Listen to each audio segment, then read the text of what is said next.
are now in the second part of our discussion, trigonometric functions and the unit circle.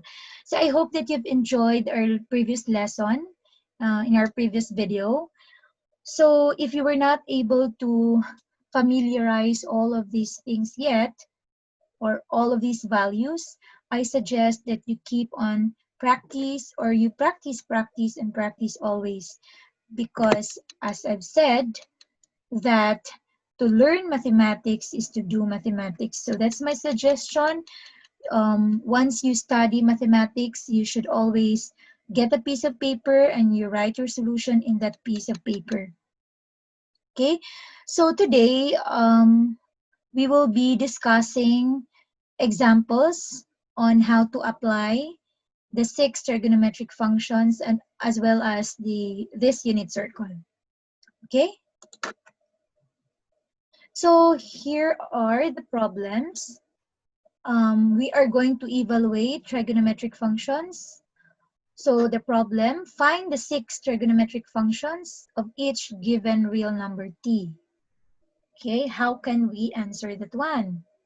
Find the 6 trigonometric functions of each given real number t.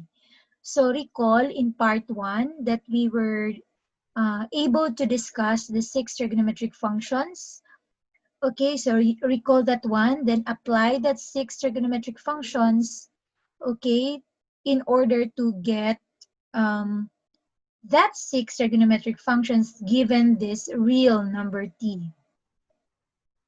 So we have two values of t is equal to pi over 3 and t is equal to pi over 2. So to answer this one, so we expect that we have 6 trigonometric functions given this t is equal to pi over 3.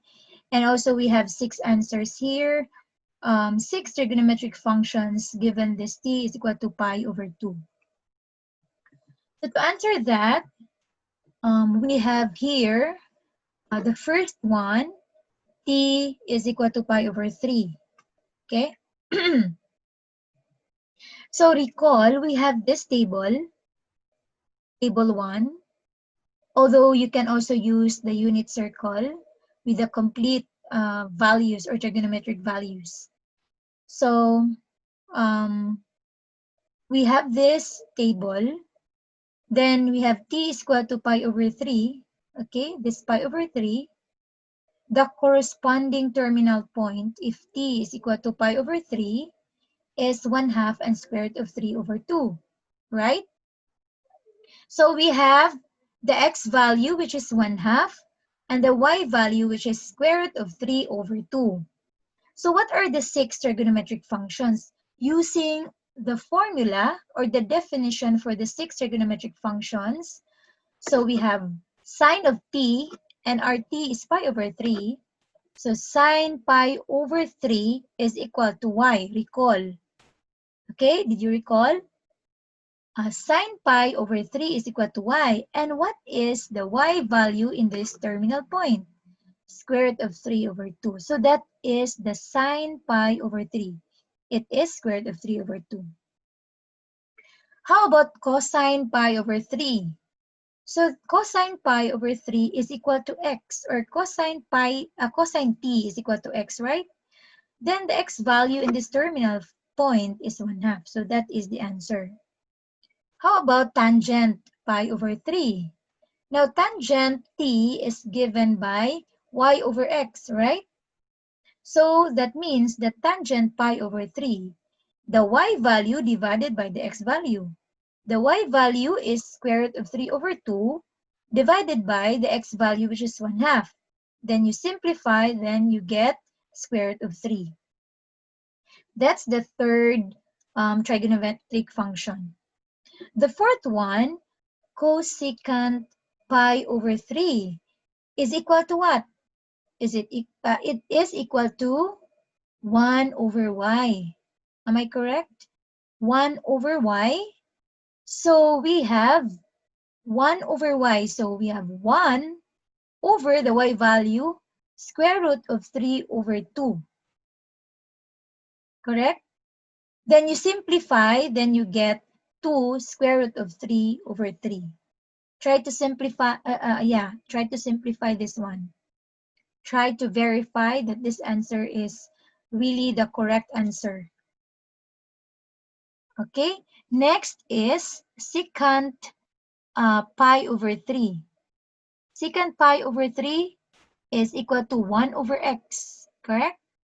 So since our x is 1/2, so we have 1 over 1/2. That is equivalent to 2.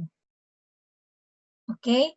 Now, cotangent pi over 3. By definition, this is equal to x over y. Now, our x value is 1/2. Then our y value is square root of 3 over 2. Then we simplify. Then we get square root of 3 over 3.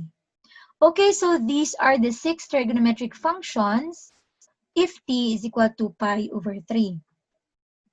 Okay, for letter B, the terminal point determined by pi over 2. So if t is pi over 2, we have the terminal point which is 0 and 1. Okay, now applying the 6 or the definition of the 6 trigonometric functions, we have sine pi over 2. Okay, what is sine pi over 2? It is equal to y value of the terminal point. The terminal point is 1, so we have 1. Cosine pi over 2, it is the x value of the terminal point. The x value is 0. Okay? Now, the cosecant of pi over 2, it is 1 over y. Am I correct? Yes. 1 over y, where y is 1, then we have 1 over 1 is equal to 1. Then the cotangent of pi over 2, the formula is x over y. Our x is 0 divided by 1, which is the y value. Then we have cotangent of pi over 2 is equal to 0. But the tangent pi over 2, how about the value of tangent pi over 2? Tangent pi over 2, that is equal to y over x, correct? Y over x. What is our y? 1. So 1 divided by our x, which is 0. So we have 1 over 0, which is undefined. Okay? Any number divided by 0 is undefined. So this means the tangent pi over 2 is undefined if x is equal to 0. How about secant pi over 2? The value of secant is what? What's the value? It is 1 over x. Am I correct? Yes, it is 1 over x. And since we have 1 over x, where x is 0, so secant pi over 2 is still undefined. Therefore, tangent pi over 2 and secant pi over 2 are undefined because x is equal to 0. Okay? It appears in the denominator. So it can make the function undefined. Okay? So that's it. That is our application of using the unit circle as well as the 6 trigonometric functions. So hope you like this video, and don't forget to practice, practice, and practice, and also to share the learning that you've got from this video to your classmates and to your friends. Thank you so much, and God bless.